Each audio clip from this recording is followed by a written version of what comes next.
Townsend Press presents from the Bluford series of books, Schooled.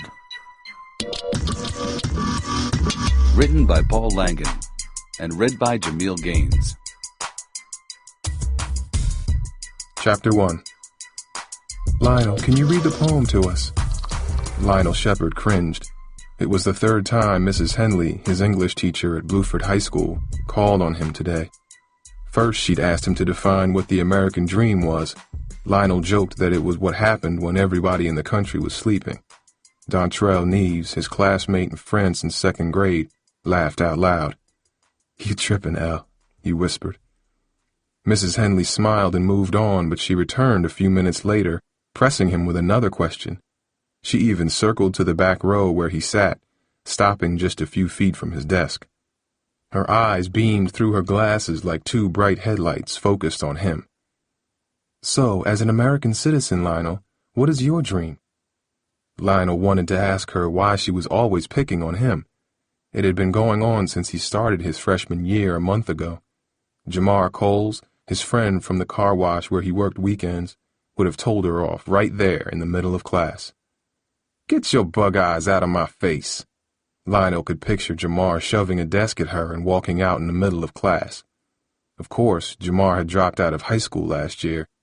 Lionel often thought of doing that, but he knew his dad would never allow it. Neither would Mom, though she was sitting in a sandy army base on the other side of the world, too far away to do anything about it if he did. "Basketball. I'm going to play in the NBA one day," Lionel answered. He meant it, though half the class snickered at him. "Yeah, me too. We all gonna play," said Rashid Watkins from the far corner of the room. A few other students giggled. "Why you gotta say that?" cut in Malika Shaw from the front row. "People said I wouldn't run hurdles again after I broke my ankle, but they were wrong. I'm still running." "Whatever," Rashid said, rolling his eyes. "He's dreaming if he thinks he's gonna play in the NBA. Maybe smoking something too." "Man, I'll smoke you on the court right now," Lionel shot back. What did Rashid know? He wasn't there when Lionel's squad at the Green Street Police Athletic League won the summer basketball tournament. Lionel had blocked a shot in the final seconds, allowing Green Street to defeat the Tanner Street Titans for the first time in 3 years. Officer Hodden, his coach, was so happy that he lifted Lionel up in the middle of the court. "You're a smart player, Lionel. Keep playing like that and you might have a future in the sport," he'd said. It was one of the few times Lionel could remember anyone calling him smart.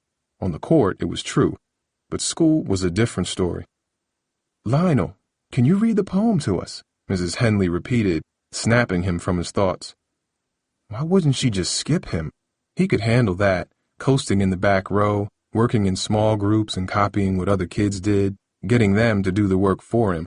He'd been doing it for years. Hadn't she realized what his middle school teachers knew? That he wasn't the one to call on in class?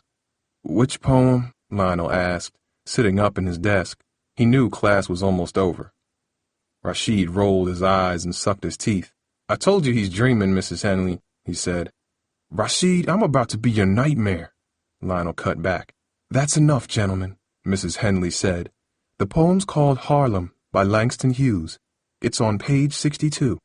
Lionel reached down and dragged his heavy textbook off the floor. Reluctantly, he flipped it open, his heart starting to pound. He hated being put on the spot in class. It made his temples hurt and his palms go clammy and cold. Sometimes it even made it difficult to focus, like right now. "What page again?" "Boy, don't you listen," Rashid hissed.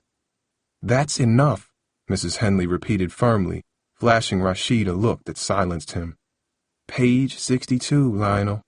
Several students snickered. Lionel could feel the eyes of his classmates crawling over him, judging him.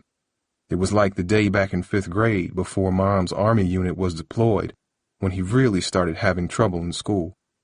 Then Mr. Grabowski, a substitute teacher in his science class, asked him to read aloud a passage about insects. Lionel had always been one of the weakest readers in class. For a time, he got extra help figuring out letters and sounds, and he used what he knew the day Mr. Grabowski called on him, but it didn't help with the word mosquito. "Moss," he'd stammered, trying to make the letters on the page into sounds that made sense. Moss, quit. Oh, he had said finally, the word as meaningless as those countless tests he'd filled in with number 2 pencils each year. Moss quit? Teased a girl next to him. Lionel could still hear how the beads at the ends of her braids clicked as she shook her head at him, her face twisted into a cruel smirk. At the time, Lionel was one of the shortest kids in class. It was years before the growth spurt that made him a wiry 6-footer over the summer. Boy, I think your brain just quit, she had mocked. The whole class erupted in laughter. Lionel's face seared with embarrassment. I think you should quit talking 'cause your breath stink, he snapped back. At least I ain't like you, too stupid for school, she had said before Mr. Grabowski settled them down. Though it happened years ago, Lionel remembered the moment as if it was yesterday. One ugly word from that day still echoed in his head whenever teachers tried to push him. Stupid. He heard it now with Mrs. Henley leaning toward him. Maybe it was true. Lionel felt that way whenever he struggled with reading and writing. It started back in elementary school with him always being behind his peers, but it got worse in middle school, especially after Mom left. At the time, his teachers seemed to feel sorry for him. They said nothing when he withdrew to the back of the room with the other kids who hated school.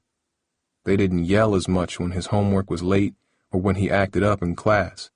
It was as if they knew that Dad was struggling to raise him and his little sister Kendra, and they didn't want to trouble him. Lionel expected Bluford High School would be more of the same, but he was wrong. Mrs. Henley and his other teachers were constantly on his case, especially today. I'll read it, Mrs. Henley, said Malika from her corner seat in the second row. She glanced over at him, her hair pulled back behind her head, making her curls spill like coppery ribbons down her neck. She was someone who always answered Mrs. Henley's questions. Sometimes she seemed to bail Lionel out when he didn't have an answer. Lionel hoped Mrs. Henley would give up on him and let Malika read. No, thank you, Malika. We know what your voice sounds like. I want to hear Lionel's for once, Mrs. Henley said. Go on, Lionel. Lionel glanced down at the open page. Words covered just half of it, so he knew the poem was short. And he'd heard Mrs. Henley say the title, so he knew what the first word was. But what about the rest? Why do we have to read a poem anyway? He asked.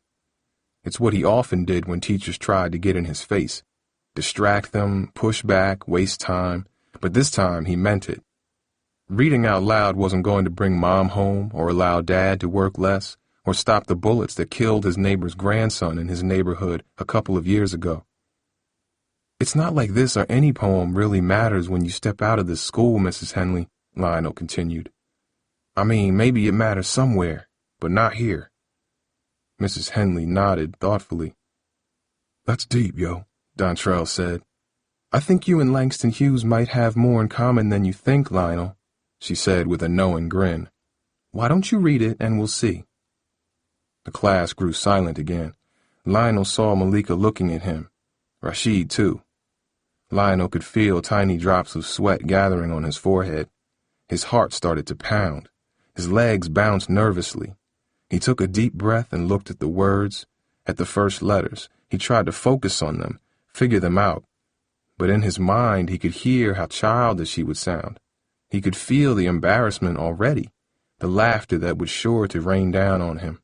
His hands curled into fists. Ring!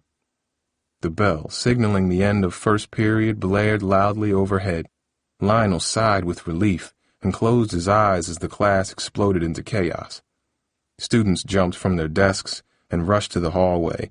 He slammed his books shut and made his way toward the doorway when he heard Mrs. Henley call out behind him. We'll have to continue this on Monday, she announced.